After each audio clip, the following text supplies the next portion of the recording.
How can I what my understanding is, to get in that receiving mode, I need to feel better vibrationally to be able to see. To get in the receiving mode, you have to put the umbrella down that's blocking it. It's there unless you're doing something that keeps you from receiving. Well, did you hear that? Before you move on, just take that in. What's blocking it? Not so much what's blocking it, but that something is. So when you don't do that thing you're doing, then you get into the receiving mode. So the thing is, we don't want you to fixate or even try to ferret out what it is.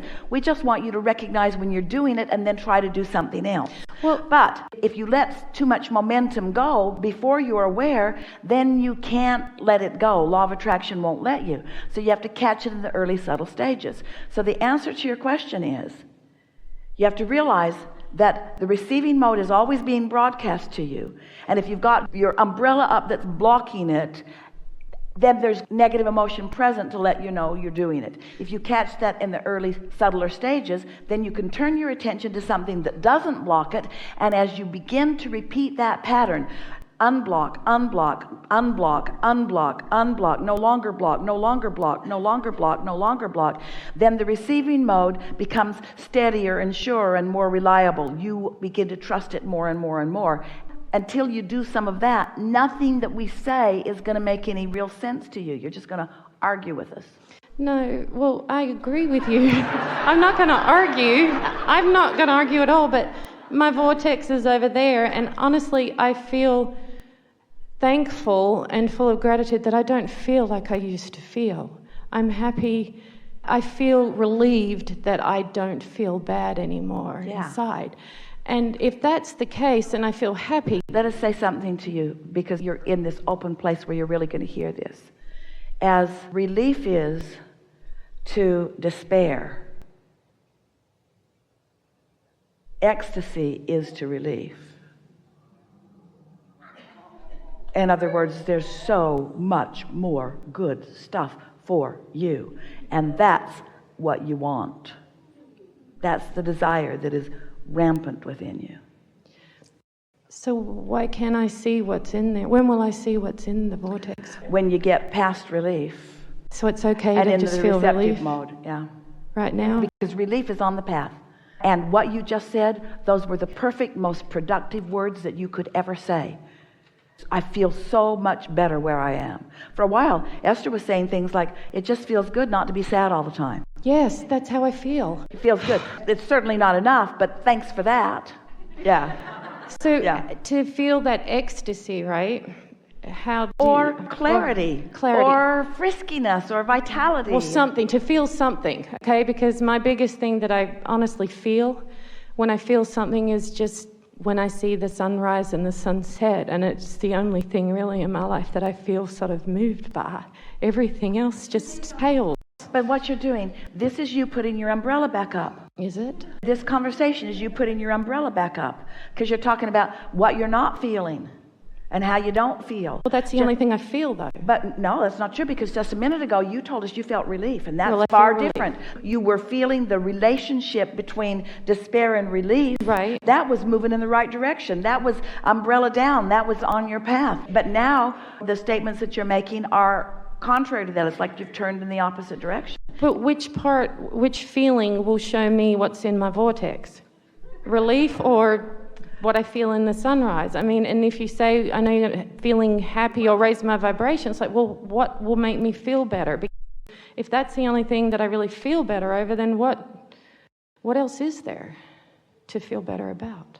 You're right, life sucks.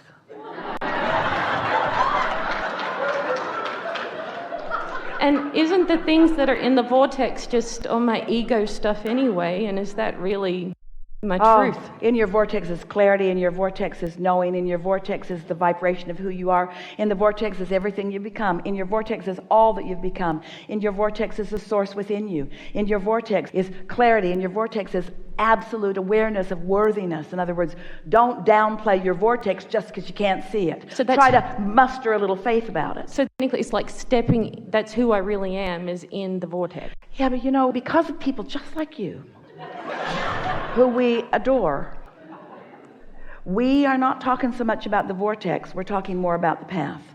Because so many of you, we kept saying, get into the vortex, get into the vortex, get into the vortex. And then you start saying, well, how do I get in? How do I get in? It was an analogy to help you realize that you're wanting to achieve vibrational alignment with it.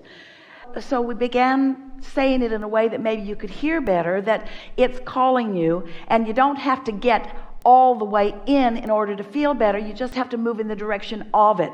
You just have to let your path call you instead of being resistant to your path. Some years ago, when we were talking about the emotional scale, and we were talking about despair, and we were talking about if you're in despair and you find revenge, revenge is an improvement over despair. Right. Now, most people would not encourage revenge because they liked you better when you were depressed and left them alone.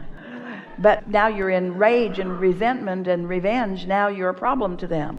But we encourage the improvement in the way you feel. But we don't want you to stay in revenge or in guardedness or in fear. We want you to move into more and more ease, into more and more relief, into more and more hopefulness. We don't even want you to stay in hope very long. Hope is full of resistance. Hope is, I want it, but that's what hope is. Hope's got all kinds of resistance. I don't like hope.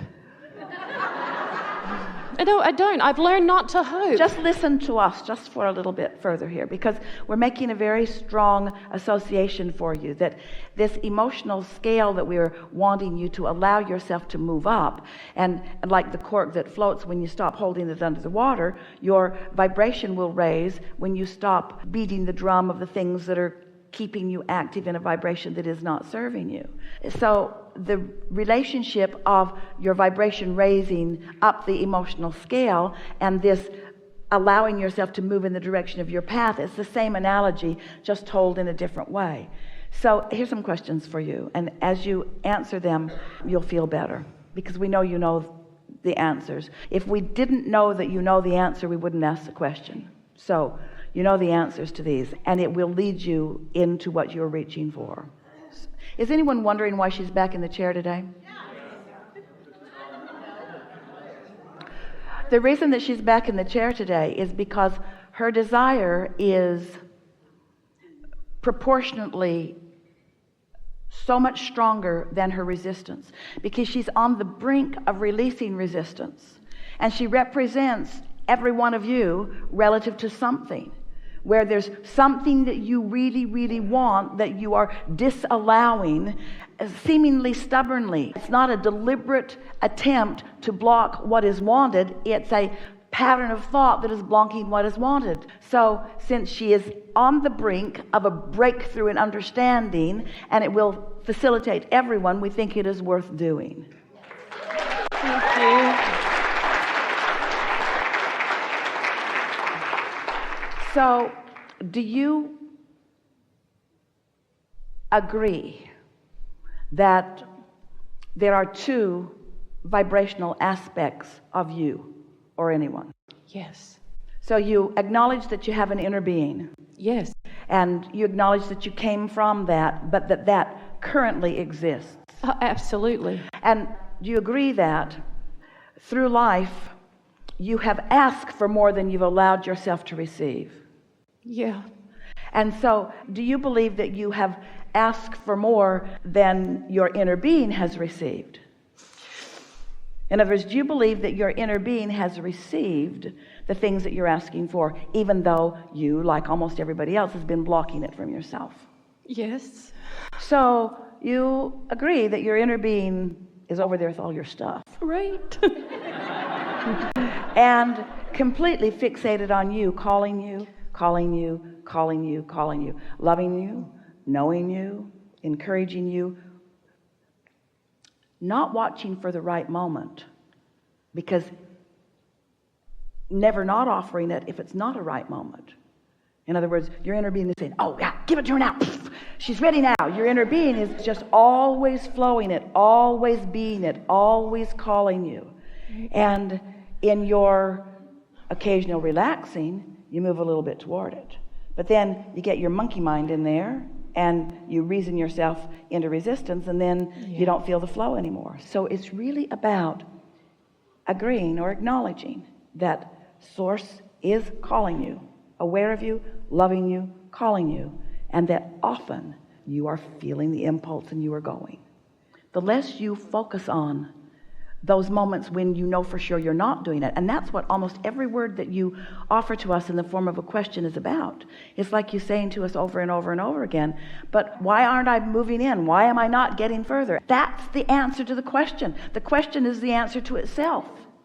I'm not going because I keep asking why I'm not going. I'm not going because I keep asking why I'm not there. And what we want to convey to you in a way that you can really feel it is that you are going and that you are there. You are going and you are there. You are going. You are going. You're often there. You're closer to a longer sustaining of it every day. Okay. And so do you agree that your inner being is aware of you? Yes. And do you agree that your inner being is calling you? Yes. And do you agree that sometimes you hear it? And do you agree that when you're out there enjoying the sunrise or the sunset that you're really hearing it? Really? So yes.